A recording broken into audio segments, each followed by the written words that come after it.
There haven't been many films in the history of the world that have been more intriguing than the film I'm going to talk about this week in the Actors Room. Hi, my name's Jeff Tarowski, and this week I talk about 2001: A Space Odyssey, directed by Stanley Kubrick, written by Stanley Kubrick and Arthur C. Clarke. Sit back, relax. I hope you enjoyed this show.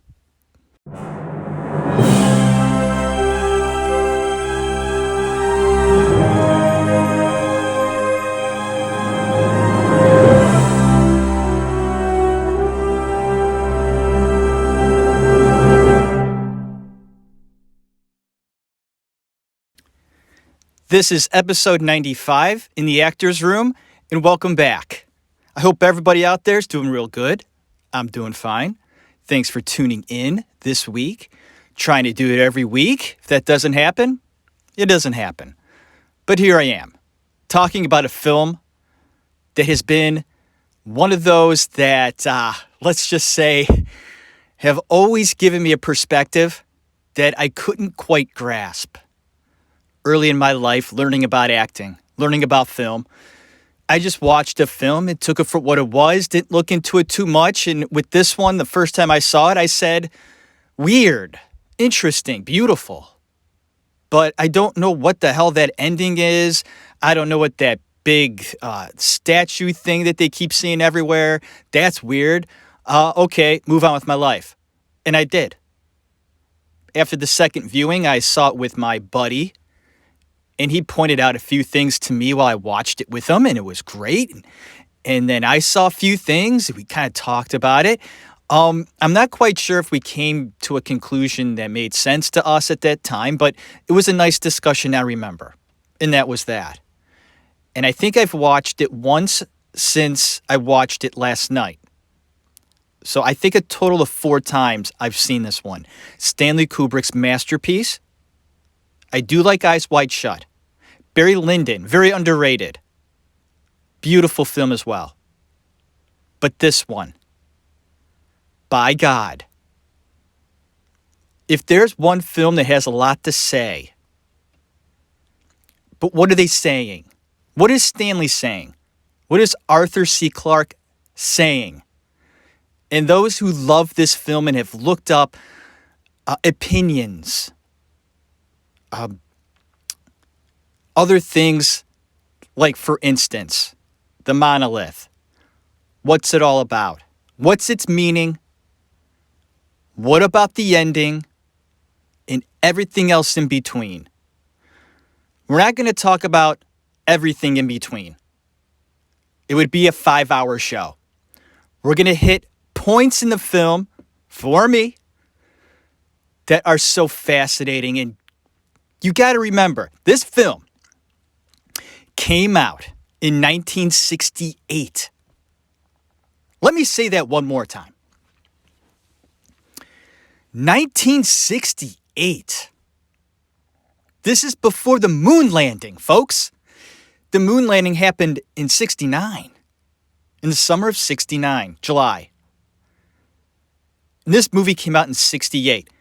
Look at how beautiful this film is. It is crisp. The cinematography for 1968 is just, it's mind-blowing.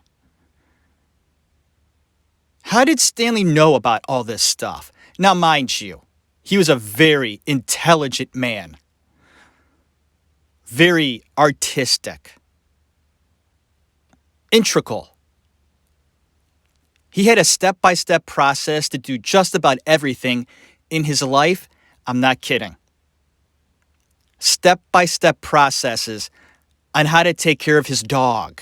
When he had somebody watch his dog, the dog watcher said that there was a page-by-page description, step-by-step process, on how to take care of the dog. Nothing is left to chance with Stanley Kubrick. Every second of every one of his films is specific in his meaning. And when you watch his other films, you can see that, right? But in this one, it is loaded, filled with beautiful imagery, beautiful music. It's a masterpiece. One of the few masterpieces of film that you could sit back, put in. You don't really put in today. You just put on your TV. You click it on. You put in 2001 Space Odyssey. I don't own it. So I had to rent it on Prime, Amazon Prime. And that's what I did last night. I've been wanting to see this again for 3 months. It's a long film, and I want to sit down and watch it from beginning to end with no interruptions. That didn't happen. 5 minutes in, the dog had to take a shit. I'm like 5 minutes in, man. And I started the movie at 9. I'm thinking, okay, I'm starting it at 9. I should be okay. Right? No, the dog knows as soon as I sit down. But anyways, off topic. But I wanted to watch it from beginning to end, and I did. Around midnight, I was done. Stanley Kubrick. What a guy. Very interesting guy. I've heard a lot of rumors about this man, what he was involved in, what he knew, who he had contact with. Not just Hollywood, outside Hollywood, high society, people within NASA, people high in government. Stanley had his hands in a whole bunch of different things. He was that guy, curious about everything. He placed himself in positions where he can find out information that would help him not only in his personal life, because he was just that interesting guy, but also in his artistic life, his films, his art, his contribution to art. And that is art. Film is art. Look at Space Odyssey. That's art. Every single frame has a meaning, a purpose. Every single frame is beautiful. Slow moving, yes. But you got to go into this movie, sit back and watch it as a piece of art, like I said, like a painting.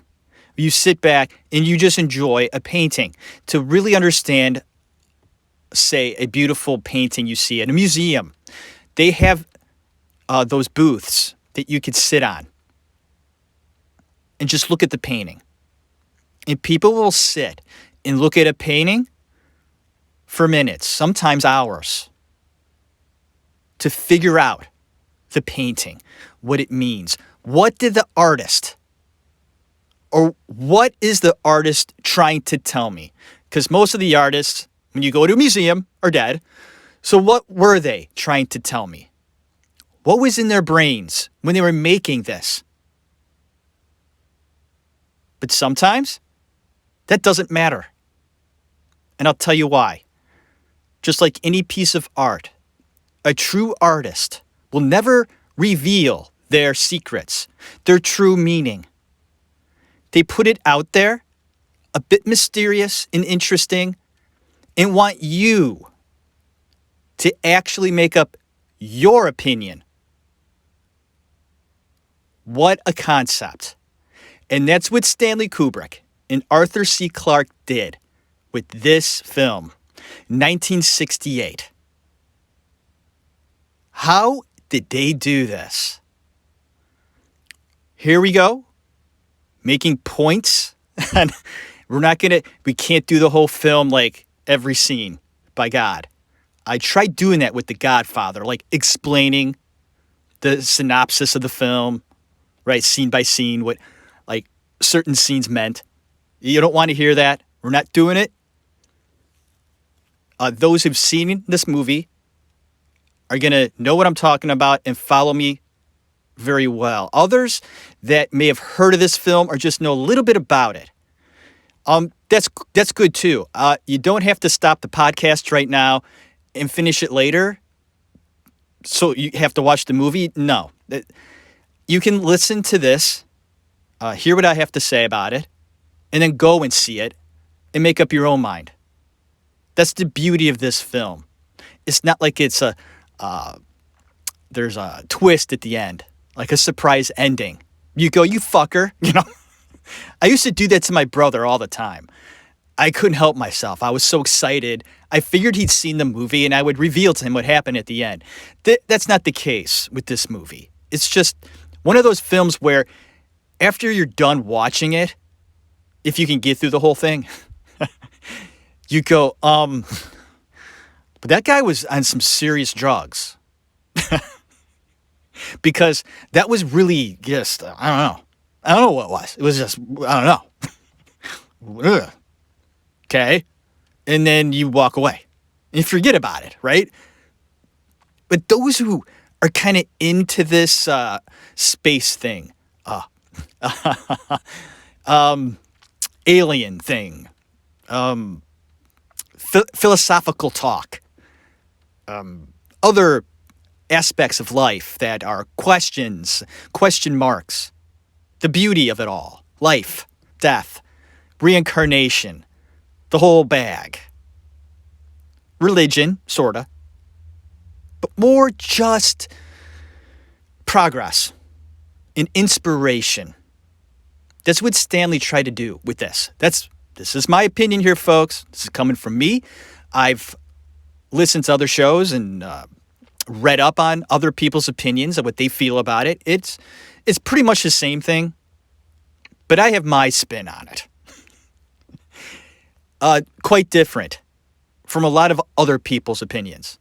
I like it too. I like when I have an opinion about a film that's really very different from everybody else's. Now, for the most part with the plot, I agree with most points, but there are others I don't. And I think that's healthy. I like that. So here we go. The most important parts of this film come around the monolith. And what's a monolith?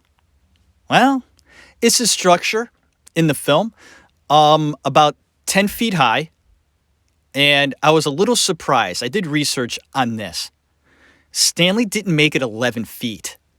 And I'm like, 11 is a very important number in certain cultures, numerology, and certain other religions.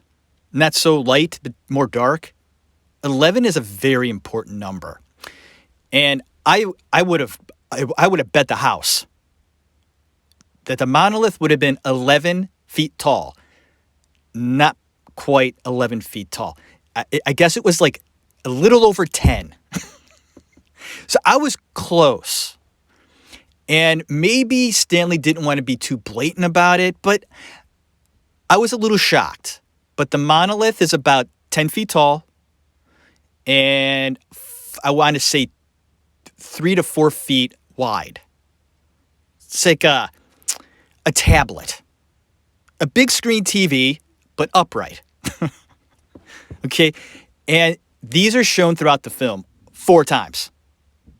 Okay? And in the beginning of the film, you have the dawn of man. Stanley goes and he starts from the very beginning. Of course. We see us as apes, figuring shit out, peaceful, very simple.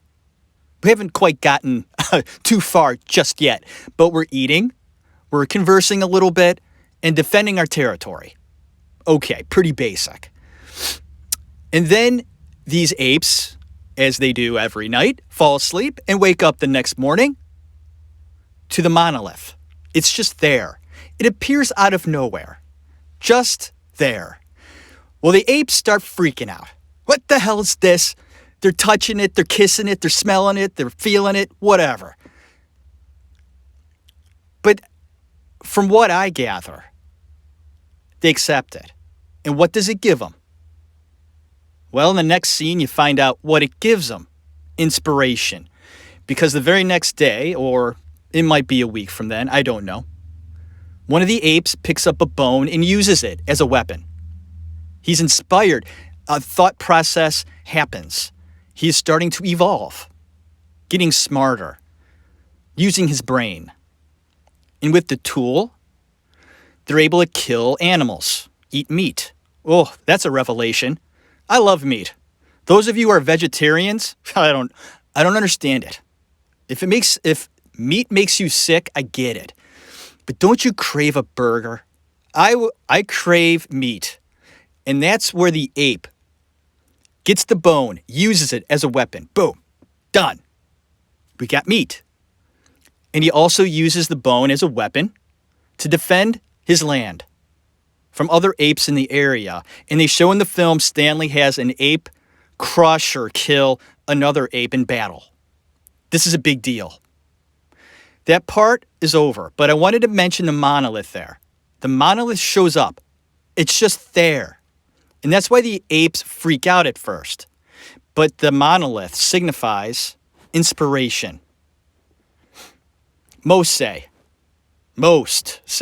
the monolith is something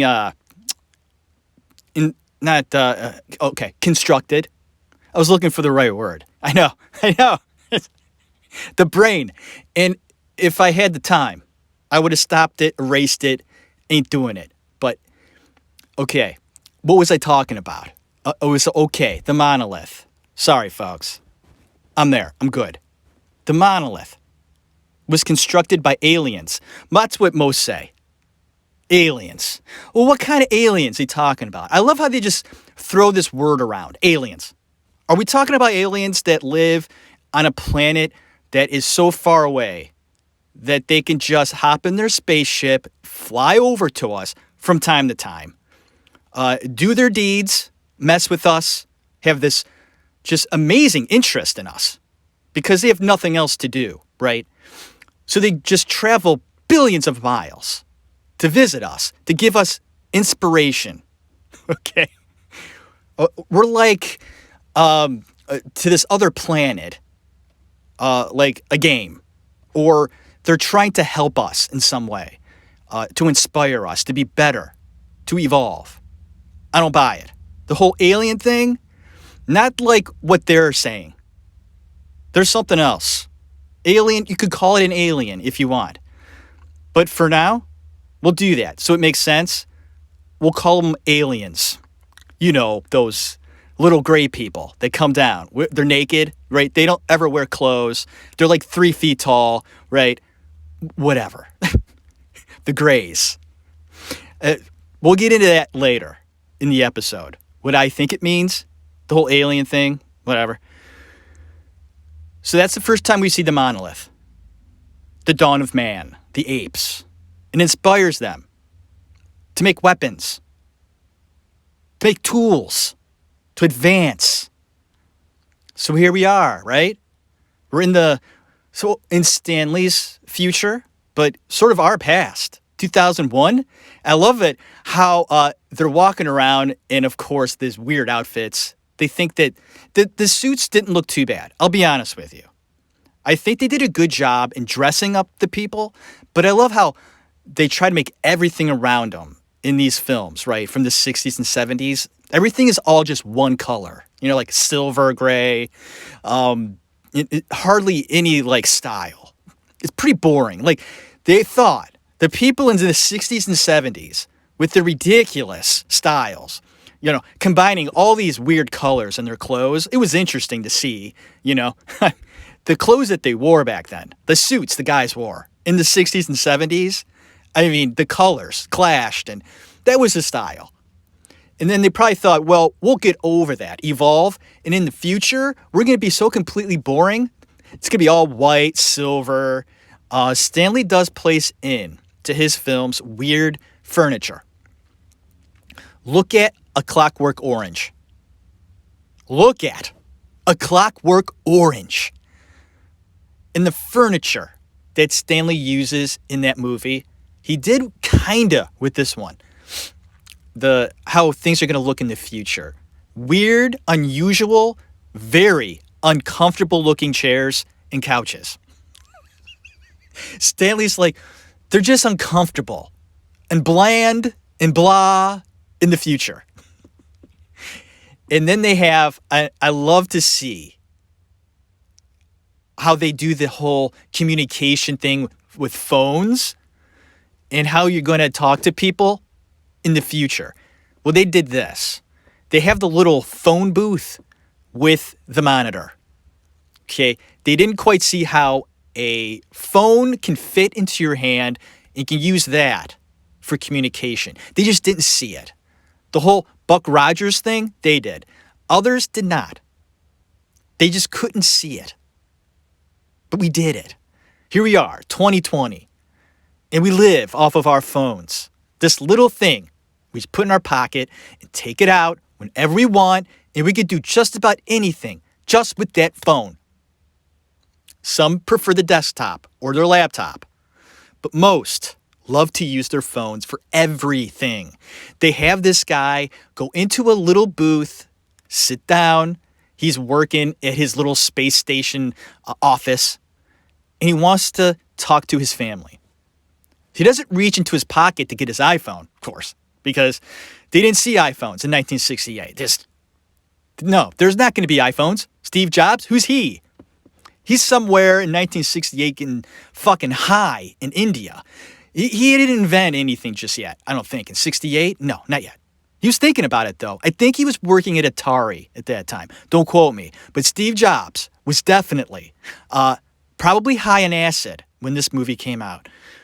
iPhone, not yet, going on there. But they have this guy sitting down in the phone booth. I know I'm talking like crazy here, folks. Bear with me. I do babble. Apologize. The phone booth has a monitor, and that's how he gets to talk to his kid. The wife wasn't around. I guess the wife was out shopping, and the kid was just like, "Hi, Dad. How are you?" And the dad's like, "Where's Mom?" "She's out shopping." And he's concerned at this point. "Well, who's watching you?" And the kid says like some name. "Oh, Kim." But that's how they communicate. Sitting in a little booth with a monitor, he has a card that something gets read in a card, which is good. I like that because we use cards, credit cards, debit cards, things like that. We still use cards. At work, I use a card to get stuff out of the vending machine. I hardly ever use cash. Ever. I always use cards. So that I liked. I saw that he used a card to make the phone call instead of pumping in quarters, which they did in 1968. Back then it was probably a nickel, right? A nickel to make a phone call. And then when I was a kid, it was a quarter. And before payphones went away, good luck trying to find a payphone, by the way.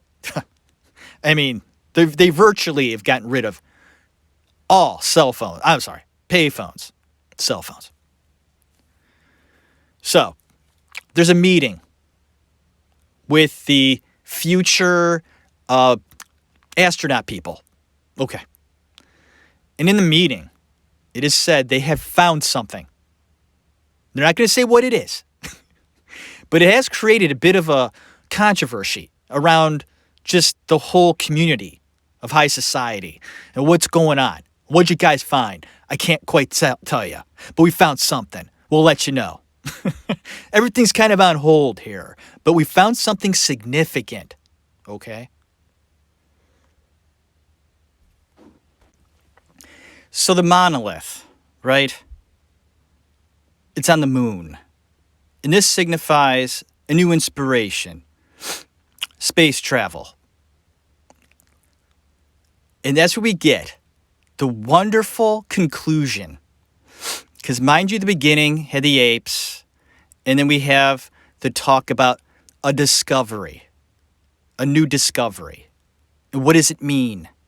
Well, it means you're going to be going on to the next chapter of life. Of the life of a human. Because that's what the film is about, this journey. And the monolith appears again.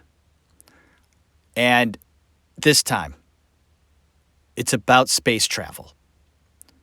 And Hal, the computer. H-A-L. H-A-L. Hal is the computer that pretty much controls everything on the spaceship.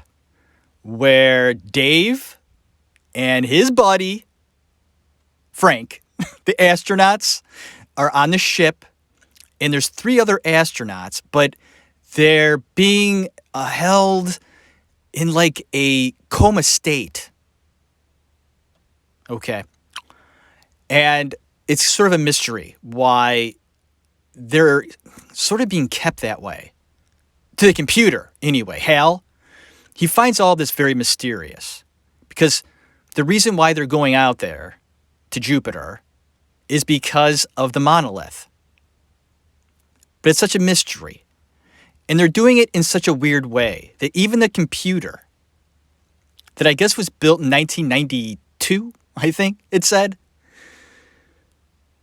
feels that the humans are being sketchy and they're going to fuck everything up.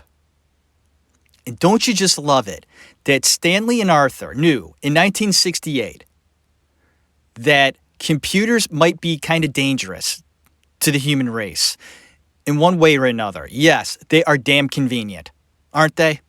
I'm doing my show on my phone. Okay? This little phone does everything. But it's also consuming our lives.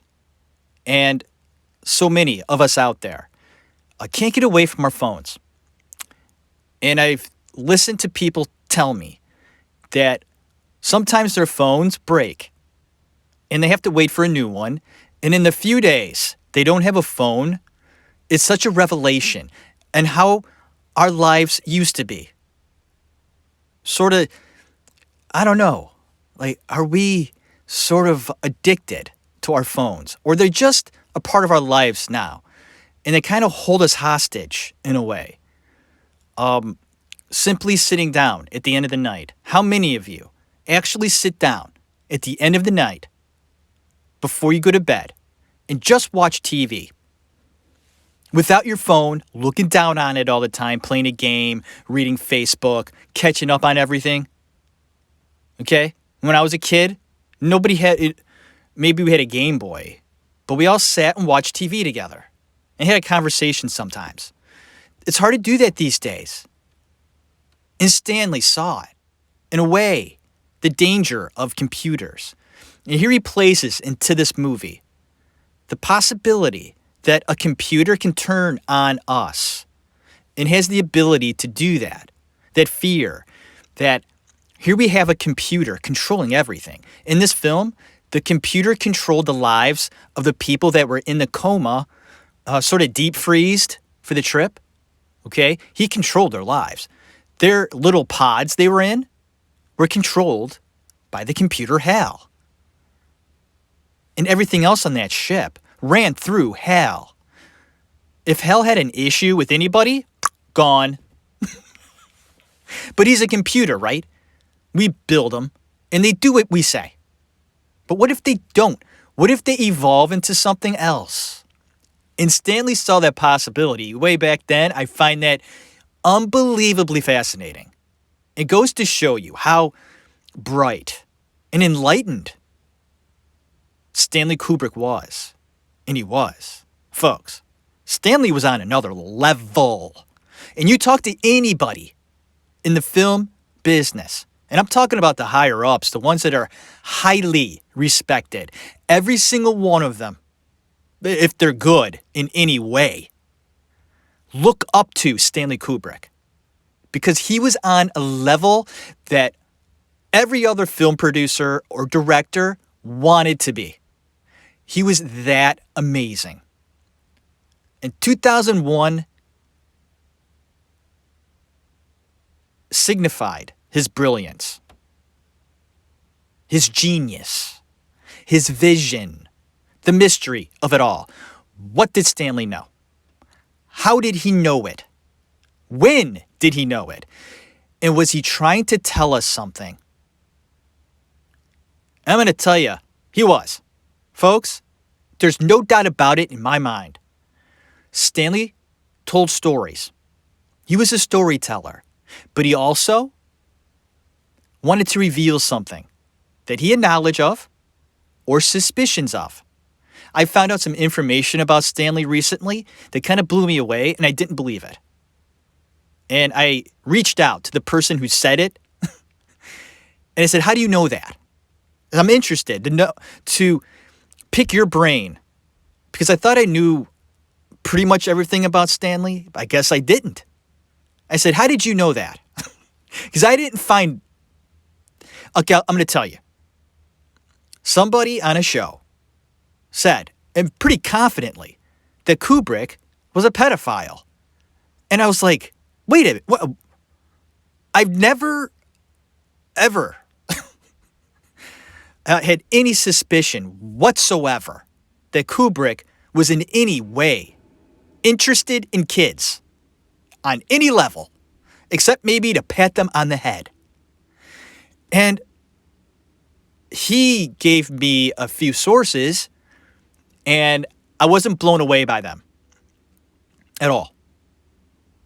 So that's just maybe an opinion from another source that isn't backed by anything. But this I'll tell you. Stanley, I think he knew about certain rings of pedophilia, not only in Hollywood, but in high society. I don't think he participated in any way, but he had knowledge of a lot of stuff. And I think he wanted to sort of reveal it in his art. It's there. It's almost like, watch my movies, my art, and within my art, you're going to find little tidbits that reveal things. Keep your eyes open, he says, right? And in his very last film, Eyes Wide Shut, you see why. This was a brilliant man. And I don't think he was deviant in any way. I think he was just a very meticulous man. These genius people, their brains, they're on. I can't even imagine what went through his head every day. Like this, all this brilliant stuff. I couldn't even imagine it. And I'm sure it was hard for him to keep all that stuff in one place. I'm sure it really did do him justice to sit down, read a script, or write it, and say, I'm doing this, I'm going to concentrate on it, put everything into this. And that way, maybe he was more focused. Because these geniuses, these brilliant people, high IQ, just incredibly creative, it's hard for them to sit still. They're constantly working. They have to. They'll go crazy if they don't. And within his processes, his mind, his art, he wanted it to mean something, to say something. And that's what he's doing with this one. And I'm getting excited talking about it because it reveals certain avenues of thought, religion, godly figures, mysterious figures, entities, and dimensions. The key word here, folks. Dimensions. Because Hal, the computer, doesn't trust the humans. And what he does is, he tells one of the astronauts, hey, I think it was Dave. Hey, Dave. Dave, there's an error that will occur in one of the, I think it was a satellite on the ship. There's going to be an error in 3 days, Dave. Like, Hal's telling him, this object, this piece of equipment will break down in 3 days. I'm that good. I'm that good of a computer. I can see into the future and tell you 3 days from now, that piece of equipment will break down. So the astronaut, Dave's, well, we got to check this out. Hal, thank you. They go retrieve this object, bring it back into the ship. They're doing tests on it. There's nothing wrong with it. And Hal's like, okay, number one, you failed the first test. Although he suggested them go out, bring it in and test it for faults, they don't find any faults, of course, because the computer Hal has a history of never, ever making mistakes. It's a computer, folks. Computers don't make mistakes. Humans do in our constructions of them. But when you tell a computer and program it to do 2 plus 2, it always gives you 4. Folks, it does. It does. 2 plus 2 is 4. We know it. And we told the computers, we programmed it. 2 plus 2 is 4. You put 2 plus 2 in the computer and it gives you 5. Wow, you got a major problem with the programmers of that computer. Take it back. Computers don't make mistakes. Hal didn't make any mistakes, and he was testing the astronauts to see what they would do, fucking with them. The astronauts are like, hey, Dave. Hey, Frank. There's nothing wrong with this equipment. Hal, why would you do that, man? There's nothing wrong with it. We're going to put it back, right? And Hal's like, yeah, put it back out there. We'll find out in 3 days when it breaks down who's right or who's wrong. Hal knows. It ain't breaking down. He fucked with them. He's testing them. And now that the 2 astronauts are really concerned about Hal here, they break away, go into this pod, and turn everything off so they can have a conversation without Hal hearing everything. Because Hal's like everywhere in the ship. It's really quite creepy. And Hal himself, the computer, is really creepy. Hey, Dave. The way he talks. Don't like it. Like tingly stuff happening, right? And that's what Stanley does. He did that on purpose. He's supposed to be creepy. This computer that talks, any computer that talks. Unnatural. Not human. Not right. Weird. Creepy. Not human. Animatronics creep me out. Freak me out. These automated people that they got talking now. Oh, I don't like it. I don't like it. I don't like it. We're getting there, folks. And hopefully I'm going to be way gone when these things are walking around just like people. Are they going to make them so good that you can't even tell it's a robot? It's going to be scary in about, I don't know, like 100, 150 years. These things are going to be walking around. Okay? You guys out there and you women, you're going to be picking up robots. You're going to take them home and be like, hey, whoa, metal down there. But who knows how good they're going to make these things? Oh, boy. Oh, boy. It's going to be crazy. The future's going to be, and it's advancing so quickly now. Think about it.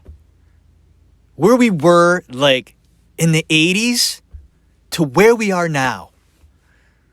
Who would have thought we would have advanced this quickly? We're getting there. It's getting scary. Exciting. Very exciting. But very scary. Okay. So the 2 guys are sitting in the pod talking about Hal. Hal can't hear him, right? He can't. But he can read lips. He reads their lips and knows they're up to something. So Hal strikes back. The first thing he does, he kills the 3 other astronauts in isolation/coma ville. Gone. Done. That was easy. He pulled the plug. That's it. This is scary. And then he lets the other astronaut pretty much hang out in space, gives him no help, dies. So it's only Dave. He's the only one left. Dave, you got to do it, man. Take care of Hal. And he does. Hal isn't that powerful where he can get rid of all of them. But Dave pretty much unplugs them, basically. Little by little, removing all of his sort of personalities and everything else that goes along with how he runs and operates. Hal slowly fades away and ends up singing some song as he dies. Nice touch by Kubrick. Well done. You're a little frightened at that whole experience. Just because it is. It's just weird. And Dave, after getting rid of Hal, now goes through the next phase. And Stanley Kubrick in Arthur C. Clarke's vision. Now, mind you, this was based off of Clarke's book. I think it's called The Sentinel. Read it. And a lot of good stuff in there. Way out there stuff. Interesting stuff. Now, Stanley and Arthur made it different I think Stanley wanted to take what Arthur had and combine it with what Stanley had or what Stanley believes. So I think they sort of met in the middle and made the very ending, the ending of this movie, so fascinating. Okay, here we go. The ending. Dave, his journey. He goes through a dimension. There you go. There it is. This is extremely vital in this story to me. The whole dimension thing. And when you're talking about aliens, this is what Stanley, not so much Arthur, mostly Stanley is telling you. This is coming from me. This is what Stanley is trying to tell us and what he knows. Because, in my opinion, if it was up to Stanley, that monolith would have been 11 feet tall. I think they kind of met in the middle there. Stanley knew about certain things. And mind you, these are my opinions. I don't have backing and strong proof of this. This is just based on the research that I've done, not only on Stanley, but what Stanley may have been in contact with, or who he would have been in contact with. Aha! What and who, or just the knowledge of it. Stanley was pretty high up in a lot of societies, cultures he knew about, studied, and just knew about. That's it. So, dimension. Alien? No. Alien means other planet, long, far away, coming over here. Bullshit.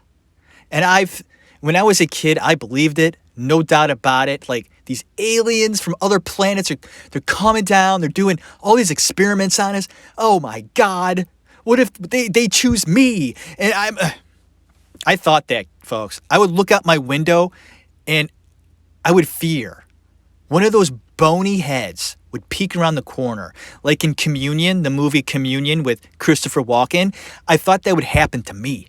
I believed it. I didn't sleep for a few years because that's what I thought would happen. Probably not going to happen.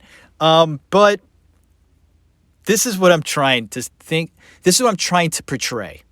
In 2001 Space Odyssey, what it means, what Stanley might have been trying to tell us, is that the monolith is a symbol of inspiration coming from entities that exist and can be conjured in some way, whether it's physical or not, whether that's possible.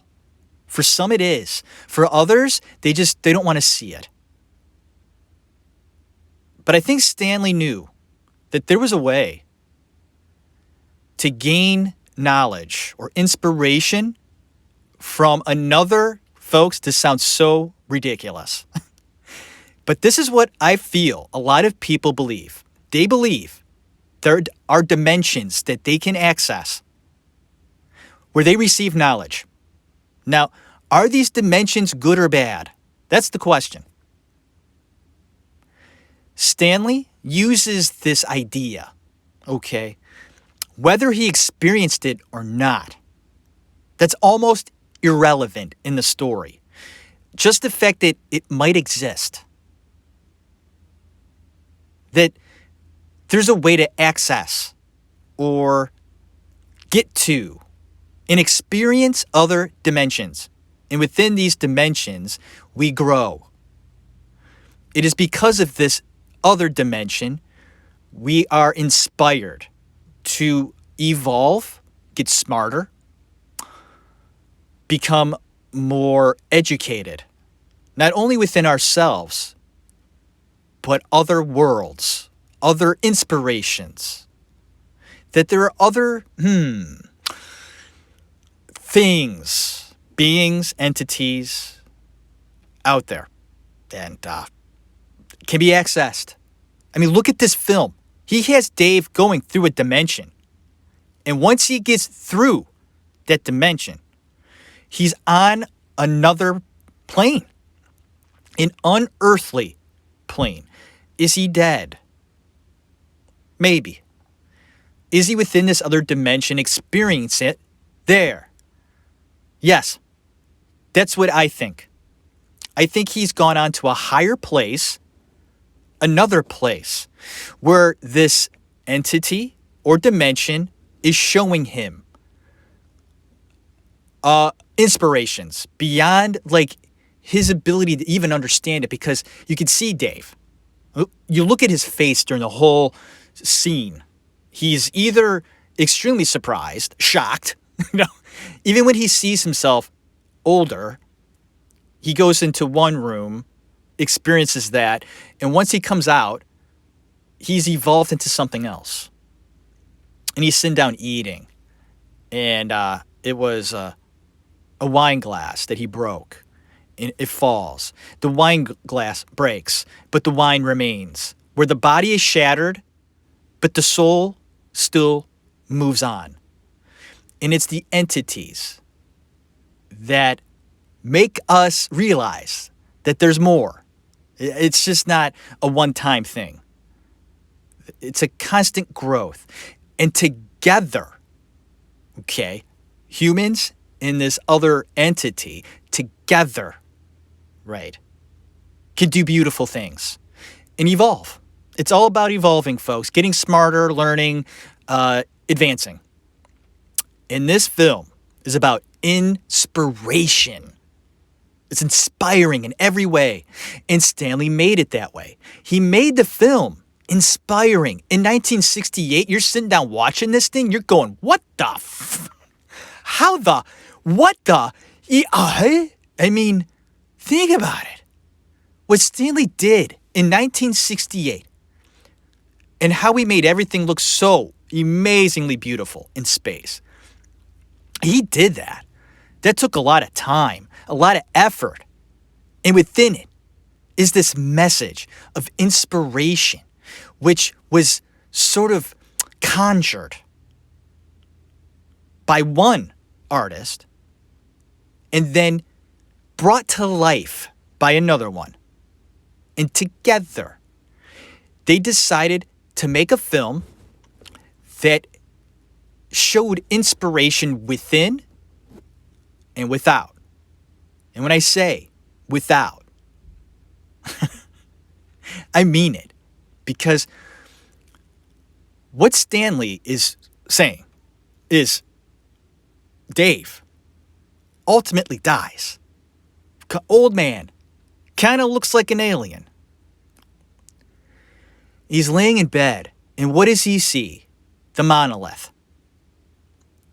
And he's alone. He's without. He's going through this alone. And this is it's somber. And it might be inspiring philosophically. Okay? You're being taught things, or you're seeing things that blow you away, or feeling things that blow you away. Dave is utterly alone. And Stanley, does he give that little sneak peek? You know, it's not like Dave was with his family. You know how much your family means to you? What would you be without your family? Dave is just old, going through what he went through, alone. Nobody wants to be there. And he sees the monolith, though, right? This is it. He's going to be passing on. Finally. From this dimension, he'll go somewhere, right? And I love how Stanley put in like I think it's called a Creation of God painting that I believe it was Michelangelo did. Creation, where you have the man pointing at God and God is pointing back at him. Very beautiful painting. I love that painting. And he has Dave doing that to the monolith. Like the monolith is a god. Okay. Very scary. Beautiful, beautiful film. Dave dies, and we have a baby in a bubble in space. Weird looking baby, because it's fake. It's not real.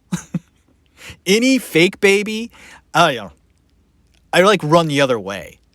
Remember Ally McBeal and the dancing baby? Don't get me started. I don't know what it is. I had to just change the station. It was like, I don't want to see it. So Stanley puts in the last scene, the baby in the bubble looking down on Earth. This is the Star Child, right? Star Child. Like, superhuman, they say. Okay. The way I see it, the combination of human life and then you have the entity being combined with knowledge, experience, and all that stuff creates a being, a superhuman. This is very scary stuff for me. Others may see it as, oh, it's a beautiful thing, like this ultimate being. You're being created in a different way, like this new creation. That's not normal. That's fucking with shit. Why are we fucking with shit? If this stuff actually exists in some weird way, okay? And I've done research on this. It's really, wow. Wow. What people believe. And I'm not saying Stanley believed this. I'm not. From what I understand, I don't think Stanley believed in this stuff. I think he found out about it, found it fascinating, thought that'd be a great movie. Well, think about it. It's interesting. It's great. It would make for great a story. And that's what Stanley did with this. But where did he get this stuff from? Was it all in his head?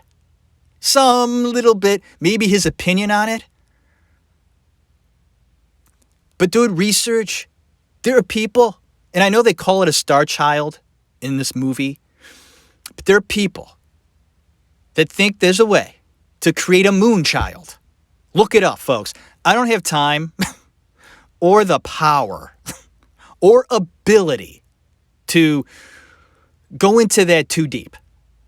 But basically, you're impregnating a woman through unethical ways to create like a superhuman child where it won't be human. It'll be part human, but also something else. What are people thinking? What is wrong? Like, are you that bored? I mean, and these are very smart people, though. They have thought up of this stuff. Like, diving into things you shouldn't. Like, don't mess with that stuff. It's dangerous, but interesting. Yes, they call it a star child, but I think they were going along the lines of the moon child. Very dangerous stuff, folks. Do entities exist? Is it possible? Is it so possible that portals exist? Because in the movie, Stanley had Dave go through a portal. Can it happen? God, I hope not. I hope it's just a fantasy-like story. The things that I've heard about. Like, how could somebody, and mind you, when you're a kid, you do the Ouija board because it's fascinating. But I grew up and I thought, what if you were actually like talking to another entity? Like at one point we got really drunk and we thought we were talking to Jim Morrison. Of course, you get wasted enough, you'll believe you're talking to Jim Morrison. But, I mean, really, is it possible to get in contact and like actually go somewhere with that? And I hope it's not true. I hope it's just made up stuff and people pass on this information. And I want to believe that. And in my little world, I think, I think that it's impossible. In my world. And I'm okay saying that because I will never, ever come across it because I won't go there. I'll never go there. I'll maybe read up on it, listen to a show about it because it's interesting. And that stuff is just crazy interesting. But I will never experience it, thank God.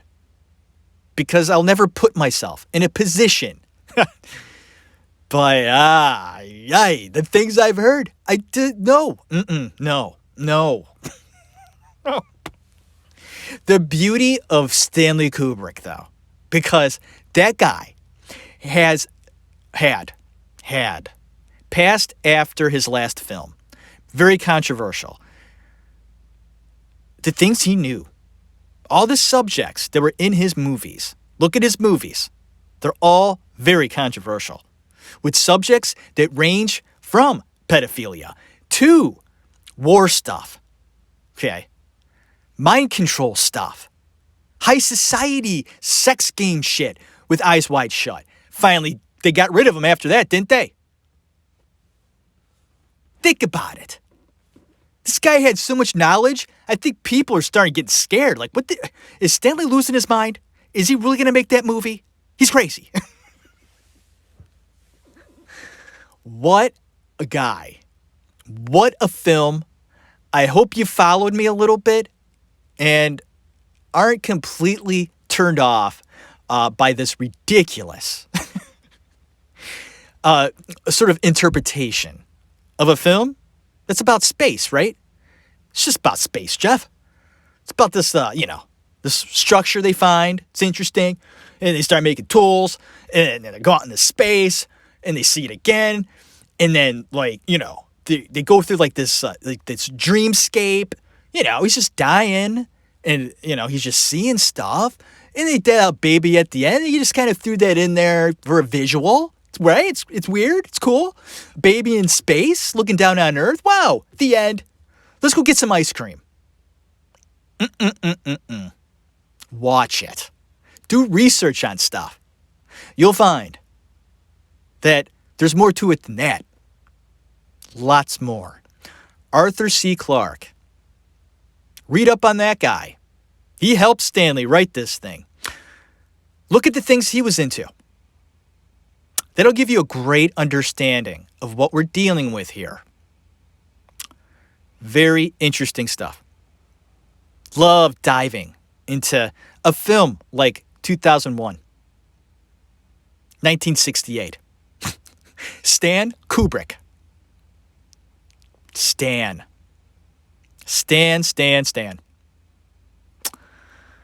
You were, without a doubt, the best director ever. That's a bold statement by me. By anybody. But you got so many great ones out there. By the way, I think Alfred Hitchcock was very overrated. I've been watching some of his other films that I haven't seen, and I don't like them. Boy, are they boring. Stanley never did that. I love every single one of his movies. Fucking fantastic. Every single one was great. He's the best ever. God bless you, sir, for just putting out films. I sat last night, watched 2001. I'm like, this came out in 1968? What? My parents haven't even met yet. And Stanley's making this movie, like, the visuals, The music he used in this, just incredible. He wanted to use Pink Floyd soundtrack instead. Stan, as much as I love Pink Floyd, and I do. No. Pink Floyd didn't want to do it anyway. Thank you. The classical music was perfect. Don't worry, Stan. It worked better that way. What a tremendous film. On IMDb, I think it's ranked 8.3. It's pretty high.